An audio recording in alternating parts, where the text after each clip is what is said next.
Assalamualaikum warahmatullahi wabarakatuh. Saya Ahmad Najib Ibrahim dari kelas PAI 2B akan membuat tugas UTS Ulumul Quran. Ya, baik, langsung masuk saja kepada materi. Pengertian Ulumul Quran.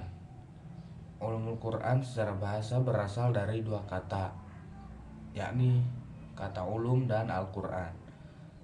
Nah, arti kata ulum itu sendiri merupakan kata ulum itu merupakan bentuk jamak dari kata ilmu yang memiliki arti yakni pengetahuan. Nah, pengetahuan itu sendiri memiliki arti yakni suatu usaha sistematis yang diperoleh melalui proses berpikir dan penelitian dan bisa diuji dengan penjelasan dan prediksi yang teruji. Nah, itu pengertian dari pengetahuan.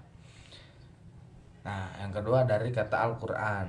Nah, Al-Quran ini merupakan wahyu Allah yang diturunkan kepada Nabi Muhammad SAW melalui perantara malaikat Jibril. Dan ketika dibaca maka mendapat pahala. Sedangkan secara bahasanya Al-Quran itu memiliki arti yakni bacaan. Nah, jadi ulumul Quran itu merupakan ilmu-ilmu Al-Quran. Nah, secara istilahnya ulumul Quran yakni pembahasan-pembahasan yang berkaitan dengan Al-Quran yang mulia, baik dari sisi turunnya, dari segi penyusunannya, pengumpulannya, penjelasannya, dan pembacaannya, dan lain-lain. Nah, jadi ulumul Quran itu ya ilmu-ilmu yang membahas tentang Al-Quran, yang memiliki cakupan dari turunnya Al-Quran, dari penafsirannya, dari penulisannya, dari pengumpulannya, dan lain sebagainya. Nah, salah satu yang dibahas di dalam ulumul Quran yakni ada asbabun nuzul. Nah, baik, asbabun nuzul. Asbabun nuzul adalah salah satu yang dibahas di dalam ulumul Quran. Nah, asbabun nuzul memiliki pengertian yakni sebab-sebab turunnya. Nah, asbabun nuzul ini berasal dari idopat. Asbabun nuzul ini merupakan idopat dari kata asbab dan an-nuzul. Nah, artinya sebab-sebab turun tadi itu. Nah, sedangkan secara istilahnya asbabun nuzul adalah keterangan yang menjelaskan sebab turunnya suatu ayat tertentu. Nah, atau seperti ini. Asbabun nuzul adalah keterangan yang menjelaskan sebab atau latar belakang yang melatar belakangi turunnya suatu ayat tertentu. Nah, baik dari pertanyaan sahabat ataupun keadaan umat Islam pada saat itu. Nah, jadi asbabun nuzul adalah ya sebab suatu ayat itu turun, karena kan tidak semua ayat yang diturunkan itu tidak ada sebab turunnya kan. Contohnya ada surat Al-Kafirun itu yang ketika pada saat itu ada orang kafir yang mengajak Rasul untuk sekali-sekali menyembah Tuhannya itu. Jadi minggu pertama ini kami akan menyembah Tuhanmu Muhammad, kan seperti itu. Kemudian tapi minggu kedua giliranmu yang menyembah Tuhan kami. Nah, itu kan menjadi sebab turunnya ayat surat Al-Kafirun itu. Nah, itu asbabun nuzul. Lalu apakah penting mempelajari asbabun nuzul ini? Ya, jawabannya penting, karena kan sebelum menafsirkan Al-Quran ini kita harus tahu dulu apa nih penyebab ayat ini turun itu, agar tidak salah menafsirkan. Seperti itu. Kemudian agar tidak salah untuk menggunakan ayat. Kemudian agar tidak salah dalam mengimplementasikan suatu ayat itu kan. Karena kan ada ayat itu ada yang sebab ada yang berlaku pada saat sebab turunnya saja ketika ya, jadi suatu ayat itu hanya berlaku ketika ada persoalan pada saat itu juga Jadi ada suatu masalah nih, kemudian ada sahabat yang bertanya kepada Rasul bagaimana, kemudian turunlah suatu ayat. Nah, seperti itu, ada yang berlaku hanya pada saat itu kemudian tidak berlaku sampai sekarang, tapi ada juga yang penyebab turunnya di masa lalu kemudian bisa berlaku sampai sekarang. Nah, agar tidak salah dalam menggunakan ayat yang seperti itu, maka diperlukan pengkajian tentang asbabun nuzul ini. Gitu. Nah, untuk contohnya ada surat Al-Baqarah ayat 115 yang berbunyi Bismillahirrahmanirrahim. Fa aina ma tuwallu fasamma wajhullah. Nah, yang memiliki arti kemanapun kamu menghadap maka di sanalah wajah Allah. Nah, kan ini jika tanpa mengkaji asbabun nuzul ini kita bisa menyimpulkan seperti ini. Jadi ketika kita sholat kemanapun kita menghadap itu kita sah, anggapan kita itu seperti itu, karena di dalam ayat tersebut dijelaskan bahwa kamu menghadap kemanapun itu pasti ada wajah Allah itu kan. Nah, tetapi itu salah karena kan di asbabun nuzulnya ini jadi ayat ini turun itu ketika Rasul dan para sahabat itu melakukan perjalanan ya. Nah, kemudian sahabat bertanya kemana ini arah kiblat sholatnya. Nah, kemudian turunlah ayat ini gitu. Jadi sebab turunnya ayat ini itu kan ketika pada saat itu orang-orang para sahabat itu tidak mengetahui arah kiblatnya kemana untuk melaksanakan sholat, kemudian turunlah ayat ini. Jadi kalau diimplementasikan di masa kini gitu kan, ya otomatis tidak sah gitu sholat kita jika kita misalkan arah kiblat ini ke depan, itu kan sudah ditentukan dan memang sudah seperti itu, sudah pada tahu.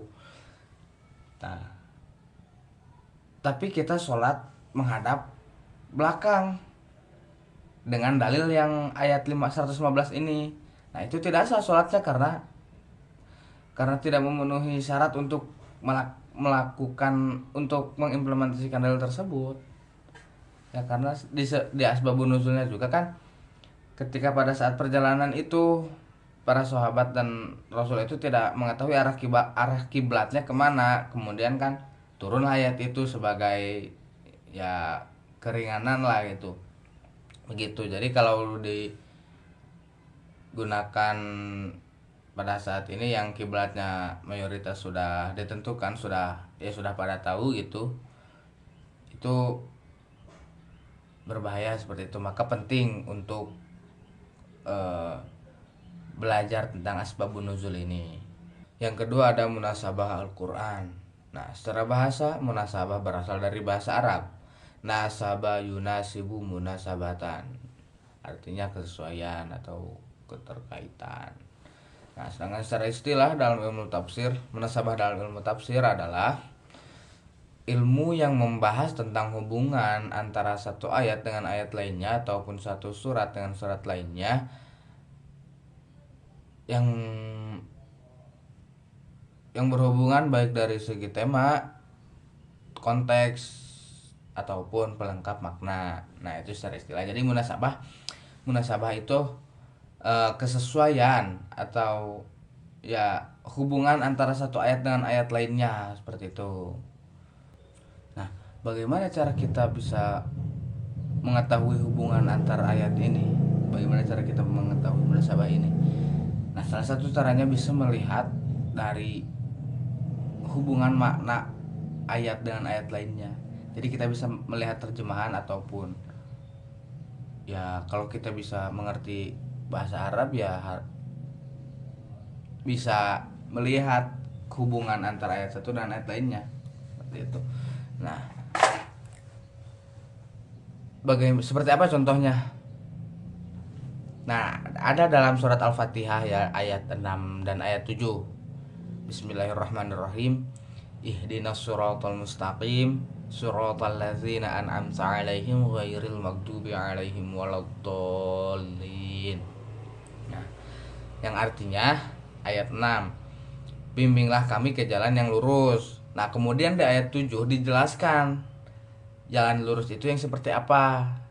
Nah, di ayat 7 itu dijelaskan, yaitu jalan orang-orang yang kau beri nikmat, dan bukan jalan mereka yang kau murkai, dan jalan orang-orang yang sesat.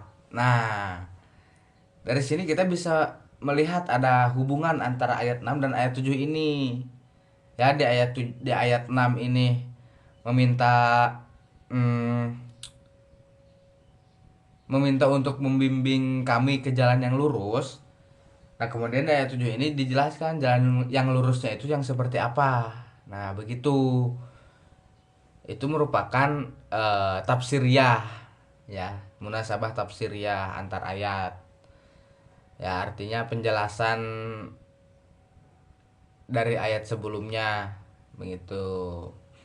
Ada juga di surat Al-Insyirah itu, fa inna ma'al usri yusra, inna ma'al usri yusra. Nah, sesungguhnya bersama kesulitan ada kemudahan kan. Nah, diucap dua kali itu kalimat itu. Yang pertama itu merupakan pernyataannya, kemudian ditegaskan kembali oleh ayat berikutnya. Nah, ini merupakan taukidiyah dalam munasabah antar ayat. Nah, itu. Jadi, apakah penting untuk mempelajari munasabah ini? Tentu penting. Karena dengan mempelajari munasabah ini kita bisa melihat eh apa? Jadi ketika kita ingin menafsirkan suatu ayat itu, ya kita jangan langsung menafsirkan satu ayat ini itu. Misalkan ayat ini tafsirnya seperti ini. Nah, lebih baik kita melihat dulu lanjutan ayatnya itu seperti apa. Bisa jadi telah dijelaskan di ayat selanjutnya begitu. Ya, mungkin cukup sekian dari saya. Mohon maaf bila banyak kesalahan ataupun ya banyak kesalahan kata, banyak kesalahan dalam penyampaian materinya maupun sikap saya ketika dalam menyampaikannya. Saya mohon maaf dan terima kasih telah memperhatikan video ini. Wassalamualaikum warahmatullahi wabarakatuh.